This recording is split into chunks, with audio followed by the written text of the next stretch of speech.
तो दोस्तों आज हम एक्सप्लेन करने वाले हैं हाल ही में रिलीज मूवी दो पत्ती। ये मूवी एक क्राइम मिस्ट्री थ्रिलर जॉनर का है। आप लोगों को बहुत पसंद आएगा और एक्ट्रेसेस बहुत बेहतरीन तरीके से अपने किरदार को निभाए हैं। स्टोरी लाइन बहुत ही दमदार है, आपको लास्ट मिनट में भी सोचने में मजबूर कर देगा कि गुत्थी कैसे सुलझेगा। तो चलिए ज्यादा देरी नहीं करते हैं, वीडियो को लाइक कर दीजिए। एक्सप्लेनेशन को हम शुरू करते हैं। मूवी के शुरुआत में हमको एक ब्रिज दिखाया जाता है जहाँ पर रिपोर्टर लोग, पुलिस लोग खड़े हुए हैं और वो लोग देख रहे हैं एक पैराग्लाइडिंग करते हुए कपल को, जो कि डिसबैलेंस होके पुल की तरफ बढ़ रहे होते हैं। जहाँ पर दिखने से ये लग रहा था कि जो लड़का है उस लड़की को ऊपर से नीचे गिराना चाहता है। वो पूरी कोशिश कर रहा है और लड़की बचने के लिए गुहार लगा रही है। फिर हम देखते हैं एक पुलिस इंस्पेक्टर को जो कि भागते हुए उनकी तरफ आती है। आने के बाद इन दोनों को कस्टडी में लिया जाता है, जहाँ पर हम देखते हैं लड़की से पुलिस इंस्पेक्टर पूछ रही होती है, अब तो सच बता दो कि उस लड़के ने तुम्हारे साथ क्या किया। फिर कहानी फ्लैशबैक में जाता है और हमको हिल स्टेशन के ऊपर एक पुलिस स्टेशन को दिखाया जाता है, जहाँ पर हम विद्या ज्योति को देखते हैं जो कि नई ज्वाइनी थी। वो एक इंस्पेक्टर है। फिर हम देखते हैं कि वो अपने कलीग के साथ बात कर रही होती है, तब तक लाइट चली गई थी। तब उसको बड़े साहब बुलाते हैं अपने केबिन में। केबिन में बुलाने के बाद उनको बोलते हैं इधर सर्दी बहुत पड़ती है,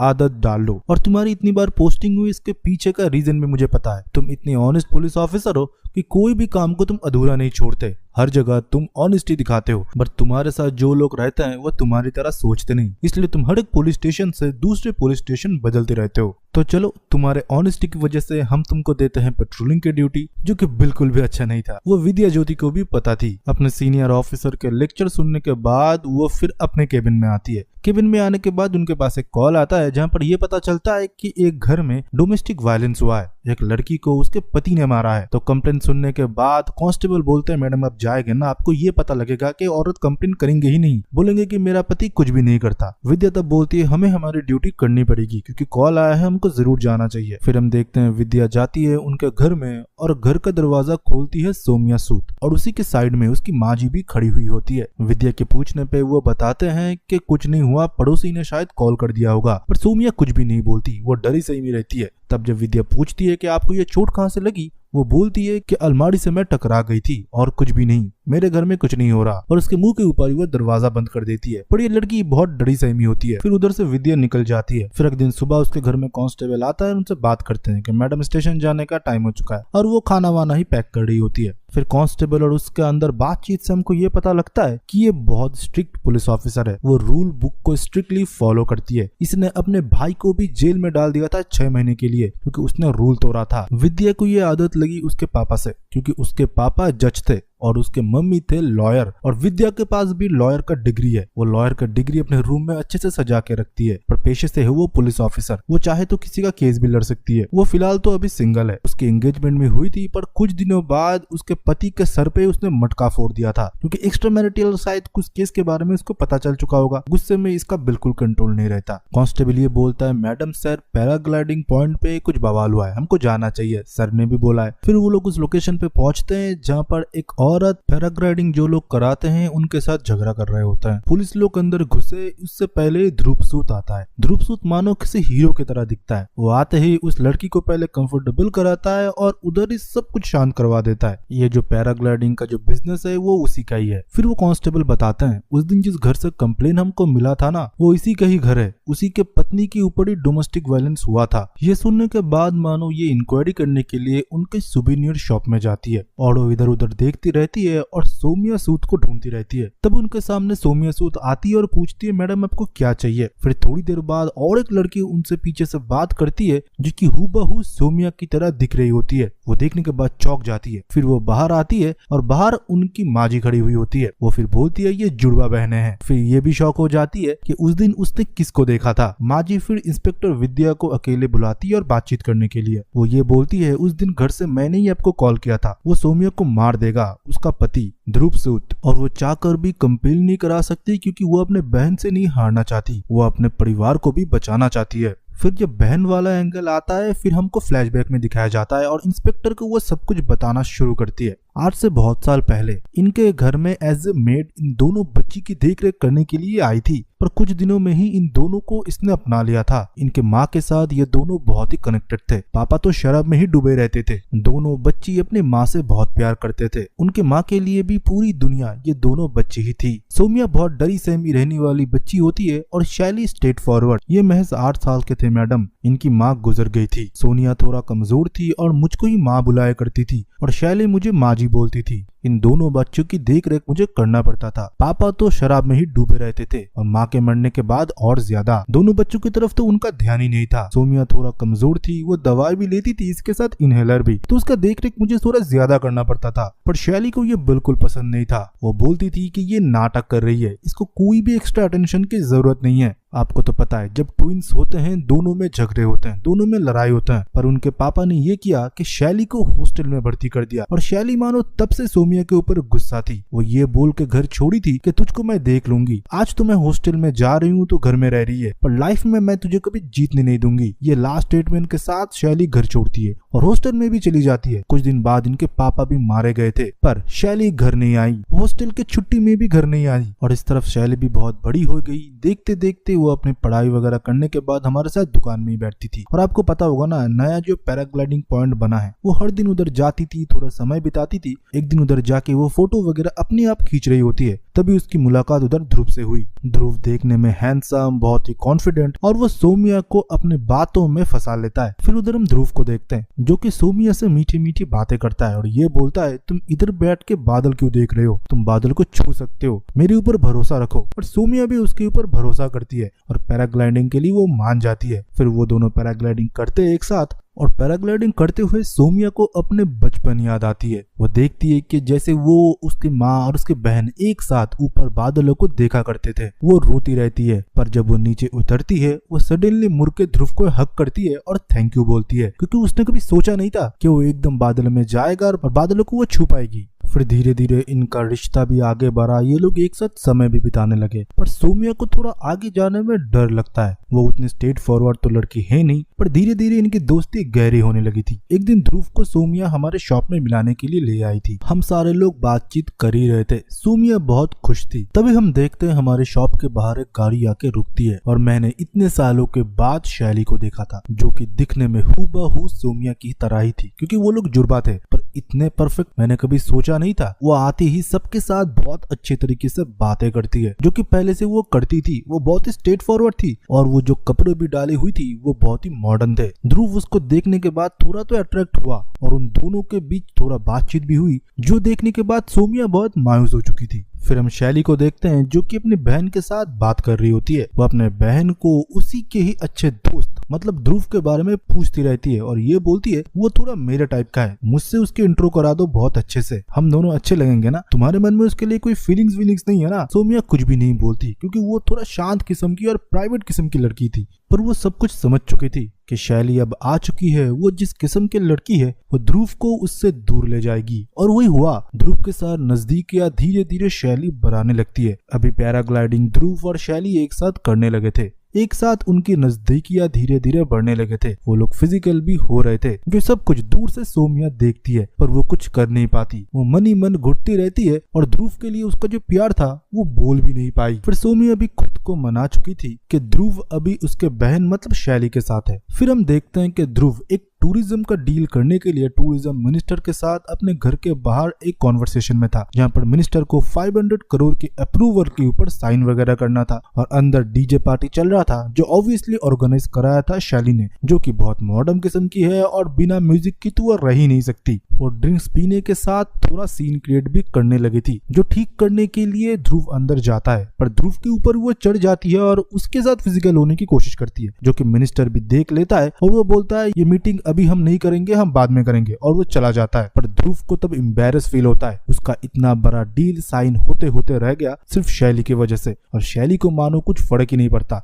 वो मुस्कुराती रहती है और हम सोमिया को देखते हैं जो कि शैली को संभालने की कोशिश कर रही थी और ध्रुव को भी। तभी हम देखते हैं माजी 2 ड्रिंक्स लेके आती है ध्रुव के सामने और ये बोलती है तुमने गलत तो नहीं चुन लिया है। तब मानो थोड़ा फ्रिक्शन के लिए ध्रुव को भी रियलाइज होता है कि उसको शैली चाहिए या उसको सोमिया चाहिए। फिर हम उस दिन रात को देखते हैं, हम देख पाते हैं कि ध्रुव एक बाथटब में बैठा हुआ होता है और उसके पास बहुत सारे बोतल भी रखे हुए थे जो कि ऑब्वियसली शराब के थे। उसका आंख पूरा लाल हुआ था। तभी उसके पापा उसको कॉल करते हुए गालियां देते हैं और यह बोलता है 500 करोड़ तूने कभी अपने एंड से कमाए भी है, मेरे पैसे पे तू पल रहा है और मिनिस्टर के साथ तुमने डील कैंसिल करवा दिया। अगर तुझसे नहीं संभाला जाता इसको छोड़ दे, तेरा कितना कांड मैं छुपाऊं, अब तो लौंडियाबाजी करने लगा है। तेरे मम्मी ने सही बोला था, तेरी किसी सुशील लड़की के साथ शादी करा दो और तू घर बैठ। ये सब लौंडियाबाजी छोड़, शादी कर ले एक अच्छे से लड़की से और सेटल होकर बिजनेस में अपना पूरा फोकस दे। और तब हम देखते हैं ध्रुव को बहुत ही गुस्सा आ रहा था, उसका आंख पूरा लाल था, मानो वो अपने पापा को तरफ गुस्से से कुछ बोलना चाहता है पर उसके हाथ पैर बंधे हुए हैं, वो कुछ बोल नहीं सकता। तभी वो फोन कर देता है। फिर अगले दिन सुबह हम देखते हैं कि वो पैराग्लाइडिंग पॉइंट में था जहाँ पर सोमिया आती है और बोलती है शैली कल रात से नशे में है, आज सुबह भी नहीं उठी, मैंने बुलाने की बहुत कोशिश की। ध्रुव फिर उसको ही सीधा पूछ लेती है तुम क्या मेरे साथ चलोगे पैराग्लाइडिंग में, और सोमिया हाँ बोल देती है। वो दोनों जब आसमान में होते हैं तब ध्रुव उसे कन्फेस करता है कि मैं और कहीं पर भागना नहीं चाहता, मुझे अभी लाइफ में सेटल होना है और मुझे बस अभी तुम ही चाहिए जो मेरा घर संभाले और मुझे भी। मुझे लाइफ में स्पोर्ट्स एडवेंचर और ज्यादा नहीं चाहिए, ज्यादा स्पोर्ट्स से हार्ट अटैक भी होता है। और सोमिया इस बात पे मान भी जाती है और खुश भी हो जाती है। पता नहीं भाई क्या हुआ, उसको ये भी नहीं पता कि वो सेकंड ऑप्शन है। लड़कियां इस जगह क्यों पिघल जाती है जब किसी से वो सच्चा प्यार करती है। फिर क्या था, ये दोनों राजी हो जाते हैं। और दूसरी जगह हम देखते हैं शैली इसके लिए बिल्कुल तैयार नहीं थी। वो ये बोलती है तुम मुझसे शादी मत कर, इससे मुझे कोई प्रॉब्लम नहीं था, पर तू मेरे बहन से शादी कर रहा है, वही मेरी सबसे बड़ी प्रॉब्लम है। मैं कभी उससे हार नहीं सकती, मैं उससे बेहतर हूँ हमेशा।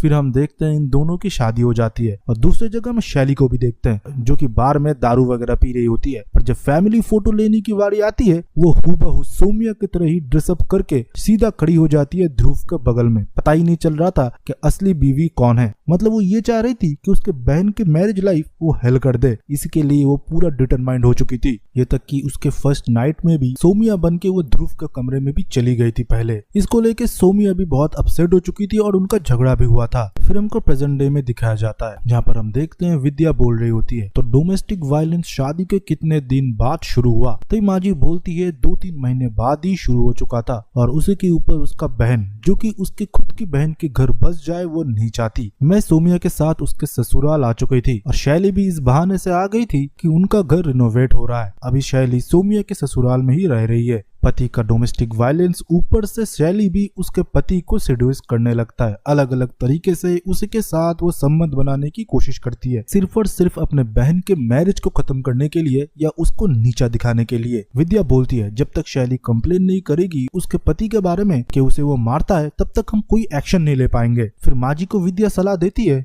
जब कोई भी ऐसा घटना घटे जहाँ पर सोमिया के ऊपर अत्याचार हो रहा हो, अब तुरंत अपने फोन में वीडियो बना लीजिएगा या फोटो खींच लीजिएगा, वो भी एक एविडेंस ही है। जब फिर से हमको प्रेजेंट डे में दिखाया जाता है, रात में हम वही मिनिस्टर को देखते हैं जो कि खाना खाने के लिए बैठा हुआ होता है। और दूसरी जगह हम देखते हैं कि पूरा खाना जो है वो सोमिया ने बनाया था। खाने में शायद थोड़ा ज्यादा मिर्च हो गया था या वो मिर्च मिलाया था शैली ने, जो मिनिस्टर खाने के बाद ही थूक देता है और उसका मुंह पूरा जलने लगता है और वो एम्बेरस होकर बोलता है कि मैं कभी भी तुम्हारे इधर खाना खाने के लिए नहीं आऊंगा, तुम मेरे ऑफिस में मिलना सीधा। और इस बात पे मानो ध्रुव को बहुत ही गुस्सा आता है। वो सोमिया का बाल पकड़ लेता है किचन में जाके और हाथ मरोड़ देता है और उसे बहुत ही गालियां देता है, खरी खोटी सुनाता है और मिनिस्टर को गाड़ी तक छोड़ने के लिए बाहर चला जाता है और ये धमकी देते हुए तुझे मैं बाद में देखूंगा। फिर हमको नेक्स्ट दिन दिखाया जाता है जहाँ पर हम देखते हैं कि माजी और सोमिया डॉक्टर को दिखाने के बाद बाहर आते हैं, जिसके बाहर हम विद्या को भी देखते हैं जो उससे बोलती है तुम कंप्लेन क्यों नहीं कराते, तुम कंप्लेन करा दो हम लोग एक्शन लेंगे। पर सोमिया मानो कुछ भी नहीं बोलती, वो सिर्फ बोलती है मैं गिर गई थी इसलिए मुझे चोट लग गया। फिर उसी दिन हम देखते हैं सोमिया और ध्रुव पुलिस स्टेशन आते हैं। यहाँ पर ध्रुव आने के बाद चिल्लाता है और सीनियर के बारे में पूछता है और सीधा पहुंचता है विद्या केबिन में। जाने के बाद वो विद्या को भी धमकी देने लगी, तुम क्यों मेरे और मेरे पत्नी के बीच पड़े हुए हो, कोई डोमेस्टिक वायलेंस नहीं हुआ, वो तुमको खुद बता रही है, क्यों हमारे पीछे पड़े हुए हो, तुम्हारे टेबल में क्यों हमारे फैमिली के बारे में सब कुछ लिखा हुआ है। और जब सीनियर आते हैं उनको भी वो धमकी देता है, मेरे पापा के बारे में तो आपको पता ही होगा ना, उनके पास बात ना पहुंचाए तो ही सही रहेगा आप लोगों के लिए, हमारे फैमिली मैटर में इंटरफेयर मत करिए और हमसे दूर रहिए।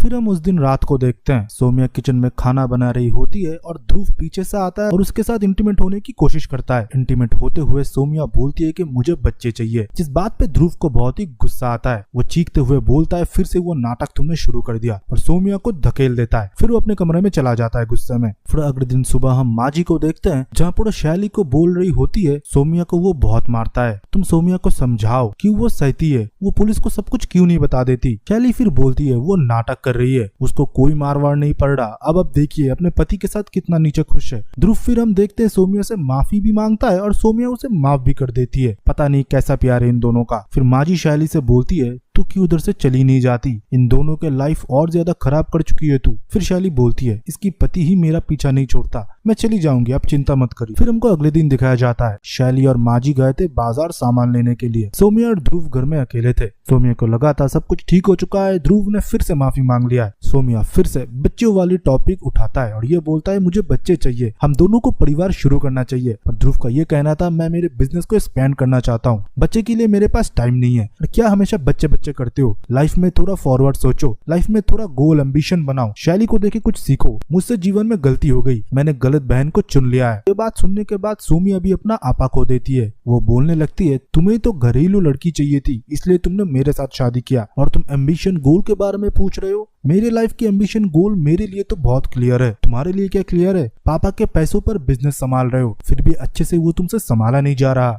और इसी बात पे मानो ध्रुव को बहुत ही गुस्सा चढ़ जाता है। वो सौम्या को बहुत पीटता है, पीटते पीटते वो सीढ़ियां से भी सौम्या को गिरा देता है। सौम्या का हालत बहुत ही नाजुक हो चुका था। तब हम देखते हैं कि उसके सामने ध्रुव आता है और ये बोलता है क्यों मुझे गुस्सा दिलाते हो, तुमको तो पता है ना गुस्से में मैं क्या कुछ कर देता हूँ। और उसी को वैसी हालत में छोड़ के वो घर के बाहर चला जाता है। फिर से हमको सौम्या को दिखाया जाता है जो फिर से खड़ी होती है और खुद ही वो अपनी साफ सफाई करती है और मेकअप से अपने दाग धब्बे को छुपाने के बाद डॉक्टर दिखाने के बाद वो फिर से घर लौटती है। और ये सब कुछ होते हुए इंस्पेक्टर विद्या देख रही होती है। तभी इंस्पेक्टर विद्या अपने कांस्टेबल को बोलता है ध्रुव सूद के बारे में पुराने केसेस भी ओपन करो, पता लगाओ कि इसके कितने केसेस है जो इसके अय्याश बाप ने छुपाए हैं। और दूसरी जगह हम देखते हैं कि माँ जी ध्रुव को वार्न करती है एक बार और मेरे बच्ची को हाथ लगाया तो मैं खुद पुलिस में जाऊंगी। ध्रुव तब आसानी से बोल देता है वो तो मेंटल पेशेंट है, आपको पता नहीं, जब वो बच्ची थी तभी से वो मेडिसिन लेती है, मैं पुलिस को बता दूंगा वो डिप्रेशन की पेशेंट है, उसके तो इतने सारे पिल्स चल ही रहे हैं, पुलिस को मेरे ऊपर कोई शक नहीं बैठेगा, बाकी मेरे पापा संभाल लेंगे। और माँ जी ये भी हो सकता है डिप्रेशन के चलते वो खुद सुसाइड कर ले,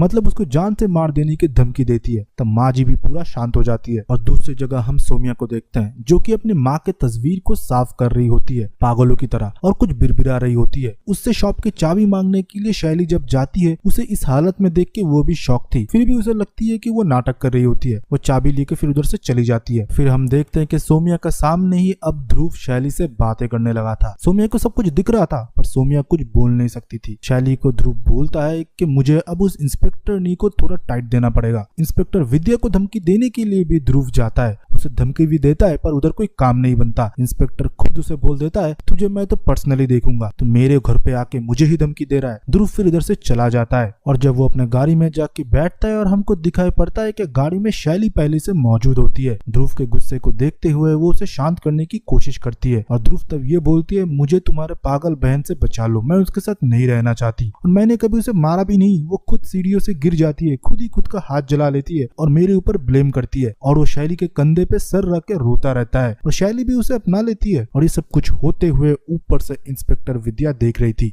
जब एक इंस्पेक्टर को धमकी देने के लिए ध्रुव आया था ये सब कुछ जाके स्टेशन पे बताया जाता है और ध्रुव और उसके पत्नी मतलब सौम्या को पुलिस स्टेशन बुलाया जाता है और सब कुछ पूछा जाता है, जहाँ पर सौम्या टोटली डिनाई कर देती है कि उसके पति ने उसके साथ कुछ भी नहीं किया, ये मैजिक एक्सीडेंट था। और ध्रुव भी मानो ये सुनने के बाद बहुत ही खुश था। और इसी के साथ सौम्या ये भी बोलती है कि हम दोनों का बच्चा भी होने वाला है, पर ध्रुव को इस बारे में कुछ भी नहीं पता था। पर सिचुएशन को देखते हुए ध्रुव तब हामी में हाँ भर देता है। फिर उस दिन रात को ध्रुव सौम्या को थैंक्स बोलता है, ये बोलते हुए आगे से मैं ये सब कुछ भी नहीं करूंगा। और सौम्या भी तब मान जाती है और ये बोलती है हम शुरू से शुरुआत करेंगे, कल हम फिर से पैराग्लाइडिंग करने के लिए जाएंगे और हमारी नई जिंदगी की फिर से शुरुआत करेंगे। और मानो ध्रुव भी तब मान ही जाता है। और कल होली था, होली की पार्टी में हम देखते हैं ध्रुव फिर से शैली से चिपकने लगता है और तभी हम सौम्या को भी देखते हैं जो कि सब कुछ नोटिस कर रही होती है और वो ध्रुव को बुलाती है और पैराग्लाइडिंग पॉइंट पे जाने के लिए बोलती है। फिर आपको आगे की स्टोरी तो पता ही है। मूवी के शुरुआत में मैंने जब आपको बताया था कि दो कपल थे जो कि पैराग्लाइडिंग डिसबैलेंस हो चुका था, मतलब पति पत्नी को गिराने की कोशिश कर रहा था, वो और कोई नहीं, वो ये दोनों थे। और उसी पॉइंट में हम देखते हैं कि शैली भी पहुंच जाती है और माजी भी, और इंस्पेक्टर विद्या भी तब उधर मौजूद होती है और सारे लोग तब वीडियो वगैरह भी बना रहे होते हैं। वीडियो देखने के बाद ये तो बिल्कुल साफ हो चुका था कि सोमिया को मारने की कोशिश कर रहा था ध्रुव, और फाइनली पुलिस स्टेशन में जाने के बाद सोमिया सब कुछ सच सच बता देती है और यही बोलती है कि ध्रुव ने उसे मारने की कोशिश की, उसके हार्नेस को खोल दिया था उसने, और जेल के अंदर से ध्रुव चीख रहा था कि ये गलत है, वो झूठ बोल रही है। फिर हम देखते हैं कि कुछ टाइम के बाद ध्रुव के पापा भी आ जाते हैं। वो बहुत ही पावरफुल होते हैं, वो किसी भी लॉयर को खरीद सकते हैं। तब डिसीजन ये लिया जाता है कि विद्या खुद इस केस को लड़ेगी और ध्रुव को सजा मिले इस बात पे वो मुहर जरूर लगाएगी। इस केस को दबाया भी नहीं जा सकता क्योंकि पूरा वीडियो प्रूफ है, तो केस तो कोर्ट में जाना ही था। तो वही होता है, सोमिया की तरफ से लड़ती है विद्या खुद। फिर एक के बाद एक कोर्ट में सारा सच्चाई बोला जाता है जो कि सोमिया के साथ हुआ, पर ध्रुव इसके बारे में पूरा डिनाई करता है कि सोमिया मानसिक बीमार है, वो मेडिसिन भी लेती है। पर विद्या ये भी बोलती है कि अगर वो मानसिक बीमार है तो जिन लोगों ने वीडियो बनाया है वो वीडियो तो झूठ नहीं होगा। और आपने ये भी बोला था कि होली के दिन वो आपको खुद पैराग्लाइडिंग करने के लिए लेके गई थी और उसी ने हार्नेस खोला। और पट आपने ये भी बोला था कि सोमिया को ऊंचाई से डर लगता है, जिसको ऊंचाई से डर लगता है वो खुद कैसे अपने हार्नेस को खोलेगा। सारे एविडेंस वगैरह को देखते हुए ध्रुव के खिलाफ डोमेस्टिक वायलेंस और अटेम्प्ट टू मर्डर का केस बनता है और ध्रुव को 13 साल का सजा होता है। जहां पर केस तो सॉल्व हो चुका था, सारे लोग विद्या को बधाई भी दे रहे थे, पर विद्या को मानो अंदर से ये लग रहा था केस बहुत आसानी से हो गया, मानो सारे कड़ी सारे एविडेंस उसके हाथों में किसी ने रख दिया और केस को सॉल्व कर दिया गया है। फिर विद्या एविडेंस और ढूंढने लगी, उसको लग रहा था केस में कुछ न कुछ तो जरूर छूटा है। और दूसरी जगह माजी को देखते हैं जो कि शैली से बात कर रही होती है। शैली खुद बोल रही होती है, मैंने जो कुछ भी किया वो क्या मैंने ठीक किया? तब माजी बोलती है, तूने जो कुछ भी किया है वो बिल्कुल ठीक किया है, तुम दोनों सगे बहन हो, एक को अगर तकलीफ होती है दूसरा जरूर उसके साथ रहेगी, अगर तेरी जगह सोमिया होती वो भी यही करती। हमको फ्लैशबैक दिखाया जाता है, आपको याद होगा जिस दिन सोमिया उसके मदर की फोटो साफ कर रही होती है, शैली चाबी लेके जा ही रही होती है, वो पीछे मुड़ के देखती है, सोमिया खुद को हर्ट कर रही होती है और ये बोल रही होती है कि मेरी गलती है, मेरे वजह से ही माँ मारी गई और मैं भी मारी जाऊंगी क्योंकि ध्रुव को कोई सजा नहीं होगा, क्योंकि कोई मुंह नहीं खोलेगा, मैं भी मारी जाऊंगी। पर मेरे बाद मेरे 2 बच्चों का क्या होगा? मेरे 2 बच्चे हैं, शैली और सोमिया। मानो धीरे धीरे उसे मानसिक बीमारी पकड़ रही होती है जो कि बिल्कुल सोमिया के अंदर नहीं था, ये शैली को पता था। और तब उसे और ये भी पता चला कि उसे ध्रुव बहुत पीटता था, इस वजह से आज उसकी बहन की यह हालत है। तभी वो डिसाइड करती है कि उसकी बहन की मदद तो जरूर करेगी। जब विद्या को कोई एविडेंस नहीं मिलता वो सीधा चला जाता है ध्रुव से मिलने के लिए,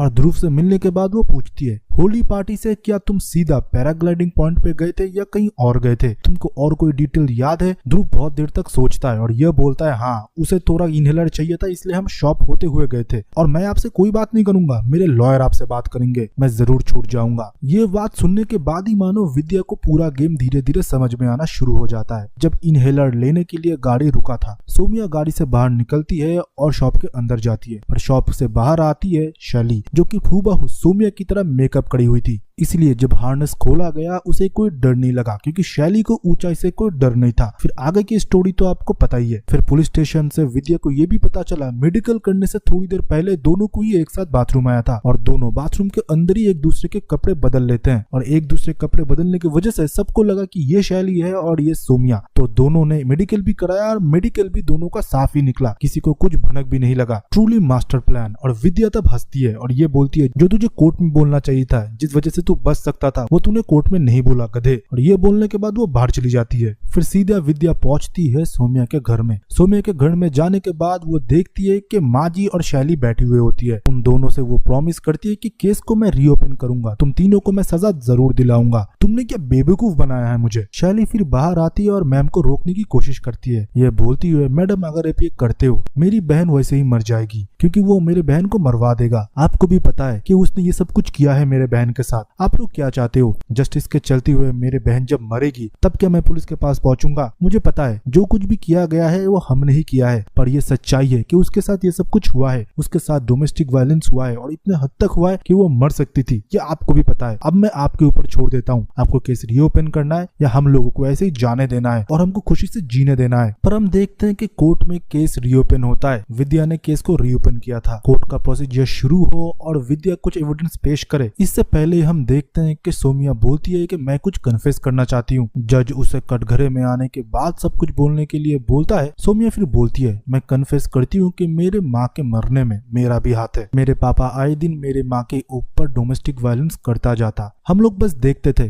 कुछ कर नहीं पाते थे, ये सोचते थे कि फैमिली मैटर है, सुलझ जाएगा। मेरे चाचू भी देखते थे, ये सब कुछ हम बाहर बोल भी नहीं सकते थे। क्या होगा ना मैडम, समाज में बदनामी भी हो सकती है। माँ को एक के बाद एक मार पड़ती गई। माँ मेकअप के अंदर वो सब कुछ छुपाती गई। एक दिन माँ के ऊपर इतना अत्याचार हुआ कि उन्होंने अपना प्राण त्याग दिया। वो मर चुकी थी। हम लोग रोते रहे, फिर भी चाचू ने पुलिस के सामने ये सिखाया कि मत बोलना, और मैंने मेरे बहन शैली को, हम तीनों ने कुछ भी नहीं बोला। हम तीनों ही जिम्मेदार है हमारे माँ के मरने के लिए। आज जब मेरे ऊपर ये सब कुछ हुआ, मेरे अंदर हिम्मत आई कि इसके बारे में बोलूं। इतना आसान नहीं होता मेल डोमिनेटिंग सोसाइटी में औरतों को ऐसे सब कुछ बोलना। कोई हमारे सुनता नहीं, समाज की दुहाई देते सब लोग क्या बोलेंगे। और कोई तो ये भी बोल देता ये सब कुछ तो नॉर्मल है, ये सब कुछ तो होता ही रहता है। मैं भी पहले ऐसा ही सोचती थी, इसलिए माफ भी कर देती थी। सोचती थी जो प्यार करता है उसको ये सब कुछ करने का भी हक है। पर मैडम मैं गलत थी, इसलिए मैंने आवाज उठाई। अभी सब कुछ आपके हाथ में है कि आप हम लोगों को सजा देंगे या हम लोगों को जीने देंगे। और ये सब कुछ सोमिया जज को नहीं, ये सब कुछ वो विद्या को सुना रही थी, क्योंकि विद्या ही एविडेंस पेश करने वाली थी। और विद्या ये सब कुछ सुनने के बाद वो एविडेंस पेश नहीं करती। विद्या को भी उस दिन समझ में आया रूल फॉलो करना चाहिए, जो कि लॉ बुक में लिखा हुआ है कि सच्चाई के साथ हमेशा तुम खड़े रहो। पर जो रूल बुक में लिखा हुआ है वो सिर्फ चंद लोगों के लिए है, जिनके पास पावर है वो इसका मिसयूज करता है। कुछ सोशल मैसेज के साथ इस मूवी का इधर ही एंडिंग होता है। आई होप आपको एक्सप्लेनेशन पसंद आया हो। एक्सप्लेनेशन अगर पसंद आता है तो वीडियो को लाइक करे, हमारे चैनल को सब्सक्राइब करके बेल आइकन को दबा दे नेक्स्ट वीडियो की नोटिफिकेशन पाने के लिए।